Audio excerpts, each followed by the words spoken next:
berkenaan dengan definisi zina. Jadi tekanannya kepada perempuan yang masih hidup, itu yang pertama. Kemudian dilakukan tanpa ada paksaan, artinya kehendak yang bersangkutan, dan dilakukannya di dalam negeri yang adil, pada situasi yang normal, pada situasi yang tidak chaos, dan tidak ada kesubhatan. Dan kemudian wanita yang disetubuhinya bukan wanita yang sah serta halal, atau bukan milik yang bersangkutan. Nah, mitra sekalian yang dirahmati oleh Allah Subhanahu wa ta'ala, pada intinya kita bisa menarik benang merah bahwa zina adalah mendatangi perempuan atau menyetubuhi perempuan, berhubungan badan dengan perempuan yang dilakukan oleh seorang laki-laki tanpa ada akad syariah dan tidak ada hubungan yang menghalalkan di antara keduanya. Tidak ada alasan yang menyebabkan keduanya boleh melakukan hubungan badan. Itulah yang disebut dengan zina. Dengan demikian ada dua unsur zina yang harus dipenuhi sehingga dia disebut zina. Unsur pertama, ada persetubuhan dua orang yang berlainan jenis. Dalam hal ini laki-laki dan perempuan. Dalam hal ini laki-laki dan perempuan. Meskipun bila dikembangkan dari definisi tadi, laki-laki dan perempuan itu dua-duanya sudah mukallaf, sudah dewasa, bisa merasakan efek dari hubungan badan itu dan dilakukannya secara sadar. Kemudian unsur yang kedua, zina disebut zina itu manakala unsur yang kedua terpenuhi, yaitu dua orang yang bersetubuh itu, yang berhubungan badan itu tidak ada di dalam ikatan yang sah. Tidak ada akad di antara keduanya yang menghalalkan untuk melakukan hubungan badan atau melakukan jima. Sehingga manakala dua unsur ini terpenuhi, jima yang dilakukannya, hubungan badan yang dilakukannya, making love yang dilakukan oleh laki-laki dan perempuan tersebut disebut zina. Inilah dua unsur fundamental atau dua unsur penyusun yang bisa disimpulkan bahwa perbuatan yang dilakukannya memenuhi unsur zina. Nah, mitra sekalian yang dirahmati oleh Allah Subhanahu wa ta'ala, apa hukum zina menurut Islam? Bagaimana Islam memandang zina itu ketika dilakukan oleh dua orang tadi?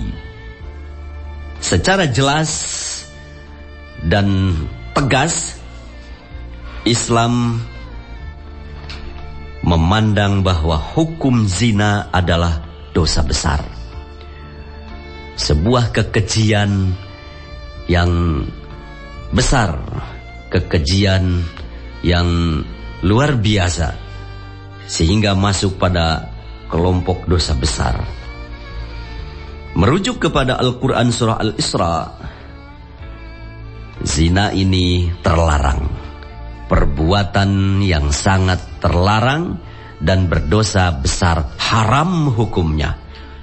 Al-Quran surah Al-Isra ayat 32, Allah Subhanahu wa ta'ala menegaskan, وَلَا تَقْرَبُوا الزِّنَا إِنَّهُ كَانَ فَاحِشَةً وَسَاءَ سَبِيلًا.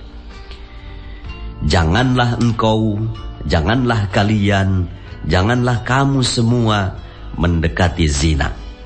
Karena zina adalah sebuah fahisyah, sebuah kejahatan, sebuah kebobrokan, sebuah kekeliruan yang besar, wasa'a sabila, dan jalan yang buruk, jalan yang sesat, jalan yang salah. Zina sebagai sebuah perbuatan hukum itu tidak bersifat simple, tetapi pelik dan bahkan unik. Harus ada semacam kehati-hatian dan kepastian, sehingga ketika seseorang didefinisikan zina itu tidak serta serta-merta bisa disebut zina hanya karena dia berhubungan belaka. Tetapi menurut hukum Islam harus ada kepastian dan betul-betul nyata bahwa zinanya ada dan dilakukan secara meyakinkan. Jadi bila mana tidak dilakukan secara nyata dan meyakinkan, maka zina itu tidak bisa ditindak dan kemudian masuk pada ta'rif atau definisi zina. Jadi hukum Islam dalam menetapkan keputusan atau ketetapan tentang zina terhadap seseorang atau dua orang yang melakukannya itu tidak bisa secara serampangan, tetapi harus betul-betul nyata, memenuhi unsur-unsur yang meyakinkan dan bukti-bukti yang bisa dipertanggungjawabkan baik secara adat, secara akli maupun secara syar'i. Nah, mitra sekalian yang dirahmati oleh Allah Subhanahu wa taala, maka zina itu ketika dilakukan oleh dua anak manusia yang berlainan jenis, maka harus dibuktikan. Misalnya ada pengakuan atau tuduhan seseorang melakukan zina, itu perlu dilakukan tahap pembuktian hukum, pembuktian zina itu sendiri. Ada 3 alat atau 3 hal yang menjadi pembuktian zina. Karena zina itu harus ada buktinya, harus ada bayyinah. Bukti itu disebut sebagai al-bayyinah. Ada 3 bayyinah yang diperlukan bahwa zina itu benar-benar nyata dan meyakinkan.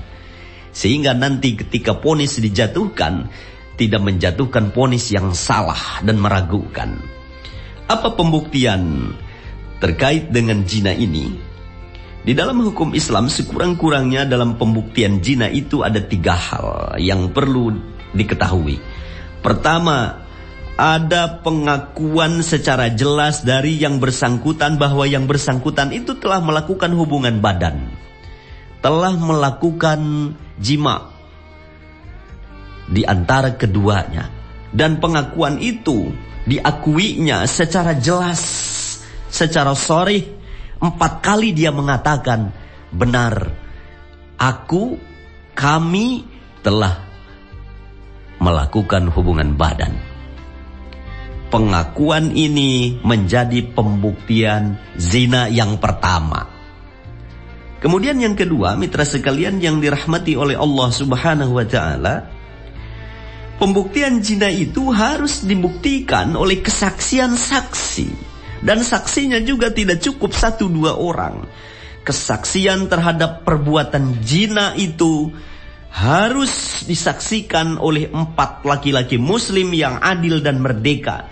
Dan kesaksiannya diutarakan, disampaikan di satu majelis. Jadi tidak pada majelis yang terpisah dan berbeda-beda, tetapi 4 orang saksi laki-laki muslim yang adil dan merdeka itu berbicara tentang kesaksiannya bahwa si fulan dan si fulana telah berzina, itu di majelis yang sama. 4 laki-laki muslim yang adil dan merdeka itu menyatakan kesaksiannya secara meyakinkan di satu majelis dan disaksikan oleh sekelompok orang. Jadi kesaksian terhadap perbuatan hukum zina ini tidak main-main, karena menyangkut sesuatu yang sangat penting dan sangat besar, yaitu zina. 4 orang laki-laki muslim yang adil dan merdeka tentu saja. Itu adalah pembuktian zina yang kedua. Yang ketiga, dari sisi hukum Islam, pembuktian zina itu harus dilihat khususnya pada perempuan yang tidak bersuami, hamil atau tidak. Nah, untuk perempuan yang belum bersuami atau tidak bersuami kemudian dituduh atau mengaku berzina, maka kehamilan yang bersangkutan itu menjadi alat bukti, menjadi al-bayyinah bahwa yang bersangkutan telah melakukan zina. Ini adalah 3 indikator, 3 ciri, 3 alat bukti bahwa zina telah dilakukan secara meyakinkan menurut hukum Islam pada garis besarnya. Lalu pertanyaannya, mitra sekalian yang dirahmati oleh Allah Subhanahu wa taala, siapa yang berwenang untuk melakukan pengadilan atau memberikan vonis terhadap pelaku zina?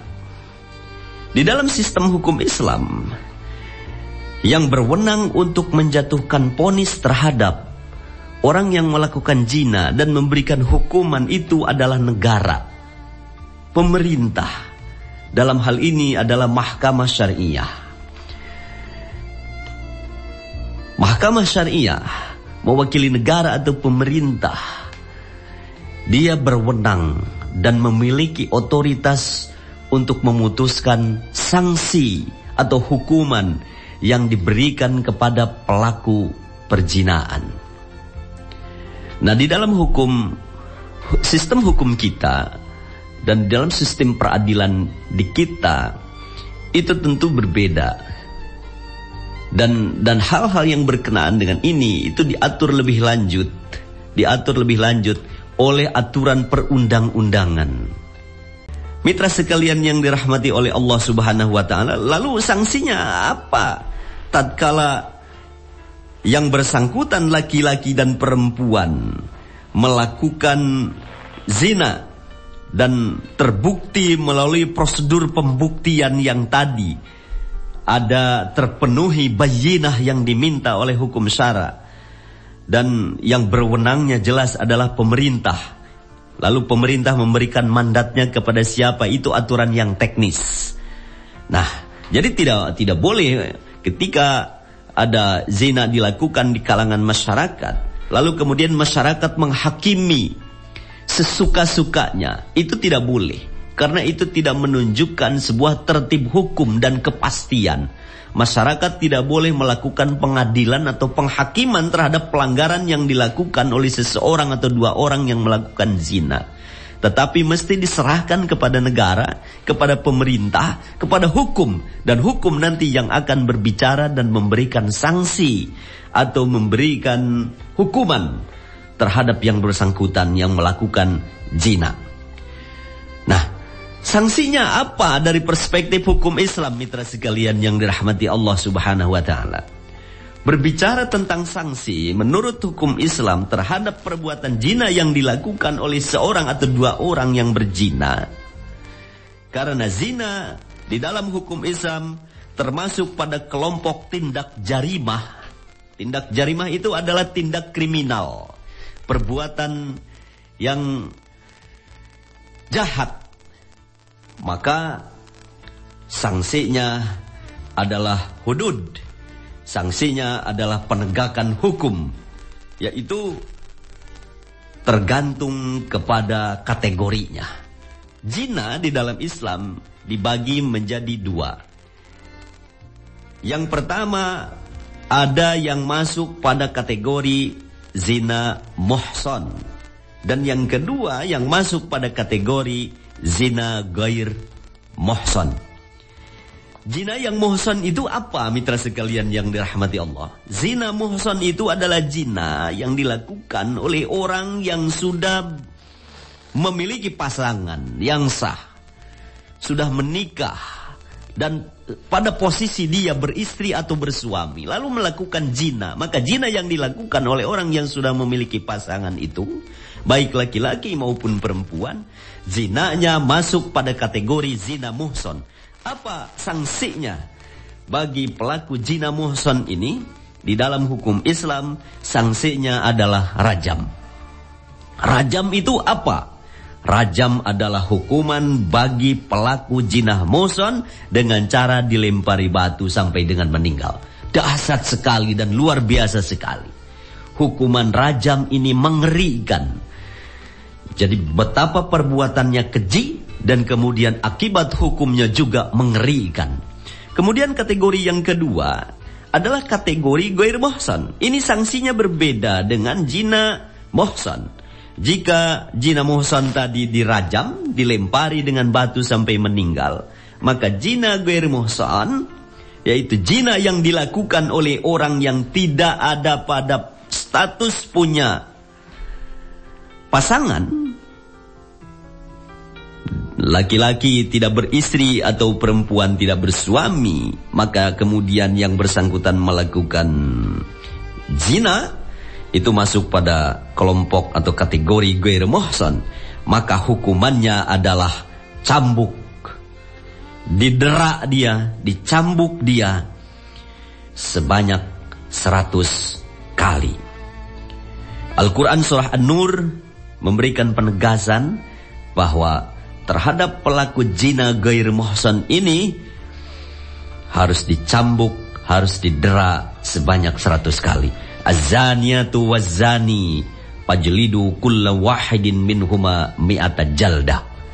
Itu adalah sebuah penegasan hukum yang tertulis di dalam kitab suci dan menjadi acuan terhadap sanksi yang melakukan pelanggaran hukum berupa zina, yang zinanya masuk pada kategori zina ghair muhsan.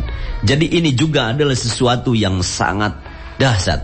Nah, oleh karena itu, hikmahnya terhadap sanksi yang luar biasa terhadap pelaku zina, Islam mengharapkan setiap orang memiliki rasa takut dan ngeri sehingga tidak nekat melakukan perbuatan zina yang menabrak hukum.